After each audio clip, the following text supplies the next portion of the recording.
इसमें एक mother block खजूर का बनाया गया है 50 प्लांट्स का विजयपुर में, और इसमें हमने राजस्थान से एक्सपर्ट्स की मदद ली है।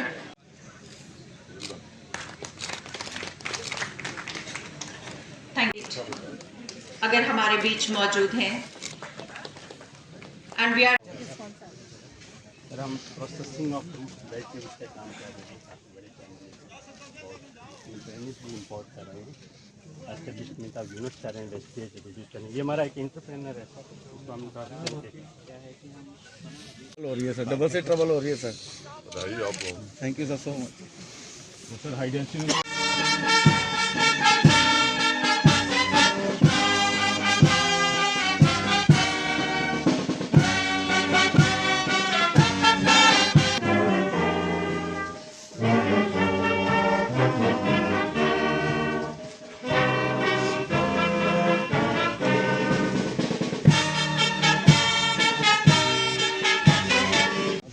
आज फूलों की खुशबू आएगी। ये आपके होते हो गया यहाँ पर और यहाँ लगते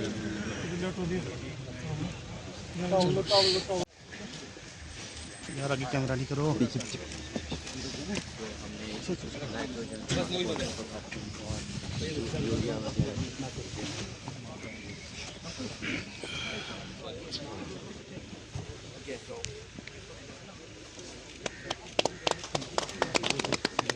ये नर्सरी 40 हेक्टेयर पर फैली हुई है।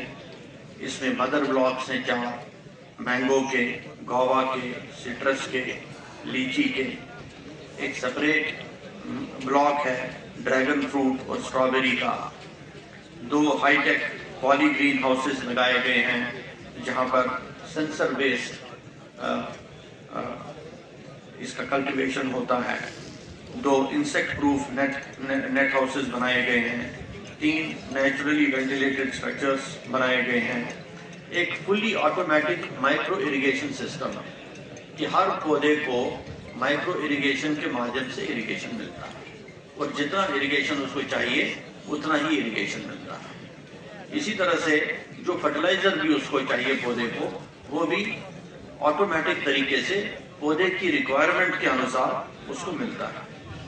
यहाँ पर ऑटोमेटिक वेदर स्टेशन भी कायम किया गया है जो कि 5 पैरामीटर्स को मॉनिटर करता रहता है।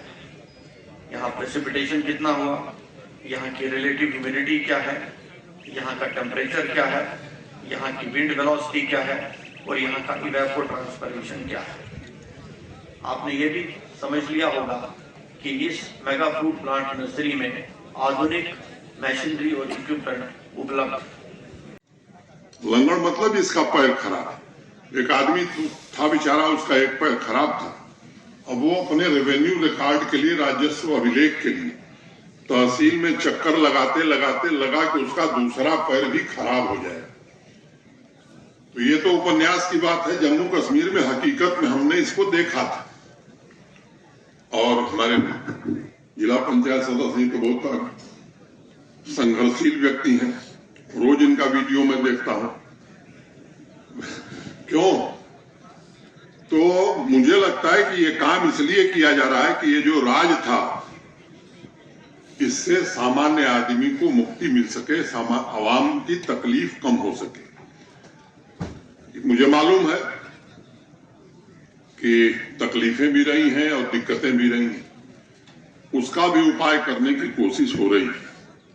400 से ज्यादा सर्विसेज ऑनलाइन की गई और केवल ऑनलाइन नहीं की गई, आने वाले 3 महीने में इसमें से अधिकांश ऑटो मोड में हो जाएंगे।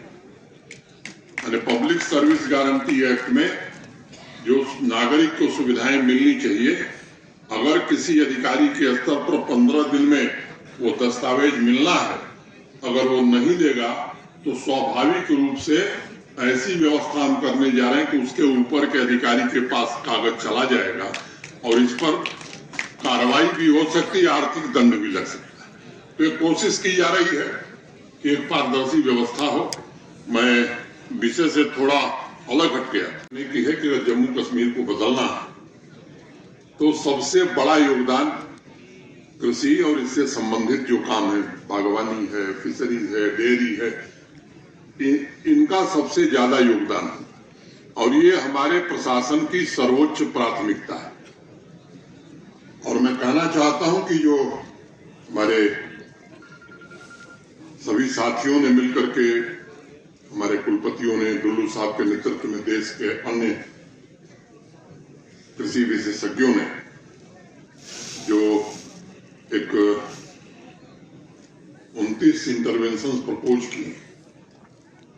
35-40 साल से मैं भी सार्वजनिक जीवन में काम कर रहा हूं और मैं आज आपके बीच ये कहना चाहता हूं कि देश के किसी राज्य ने कृषि और एलाइड सेक्टर को लेकर के ऐसा इंटरवेंशन अभी तक नहीं किया है। मैं आपको ये बात कहना चाहता हूं और मैं आश्वस्त हूं कि अगर इसे हम पूरी तरह से जमीन पर उतारने में सफल हुए तो मुझे विश्वास है कि जम्मू कश्मीर का जो गौरवशाली इतिहास रहा है, भविष्य भी इसका गौरवशाली होगा।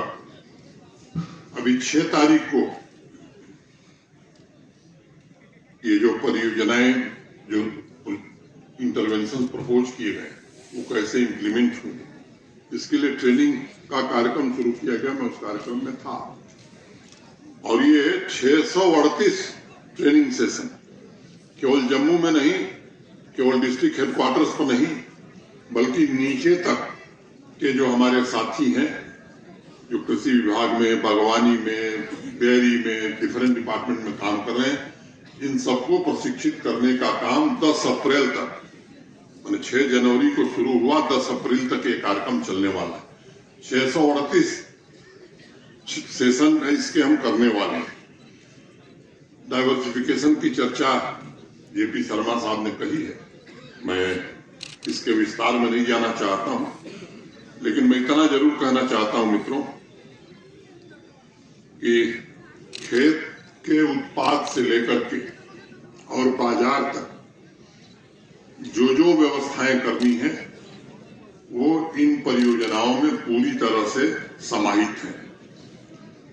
और मैं मानता हूं कि किसान भाइयों को डाइवर्सिफिकेशन के समय असंख्य सवालों का भी सामना करना पड़ता है। कौन से फ्रूट्स लगाने हैं,